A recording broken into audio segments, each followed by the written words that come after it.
16 जानेवारी हो दीस नाशिल्लो जाल्यार गोयचे अस्तित्वच नासता आशिल्ले। 1967 सालान जाल्ल्या ऐतिहासिक ओपिनियन पोला खातीर आमी गोय ही आपली आवय भूंय म्हणून वळखता। आमची भास, आमची संस्कृताय, आमची अस्मिताय त्याच खातीर फुलत आसा। तर गोय आयज आपली ऐतिहासिक ओपिनियन पोलाची 58वी जयंती मनयता। तर पळोवया ही काणी सुरू खंय जाल्ली।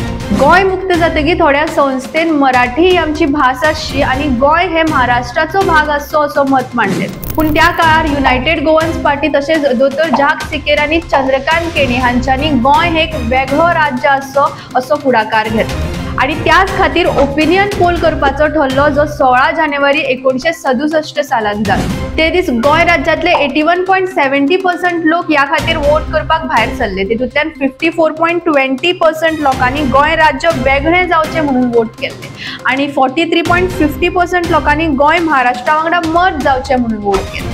हातून पेडण्या, मडकय, मांद्र्या, फोण्या, बिचोली, पाळये, सत्तरी, सांगे, शिरोड्या, थिवी, कलंगूट, सांत इस्तीव आणि काणकोणा या सगळ्या वाठारांत मेजॉरिटी लोकसंख्येन गोय महाराष्ट्रा वांगडा मर्ज जावचे म्हणून वोट केले आणि कुडचोड्या, म्हापशा, शिवोले, पणजे, आल्दोना, सांताक्रूज, सांत आंद्रे, कुट्टाळे, मडगांव, बाणावळे, नावेली, कुर्तोरीम, मुरगांव, कुंकळे आणि केप्यां या वाठारांत मेजॉरिटी लोकसंख्येन गोय वेगळो राज्य जावचो म्हणून वोट केले। म्हणून आयज आमी गोयाक आमची माय भूंय म्हणून वळखतात।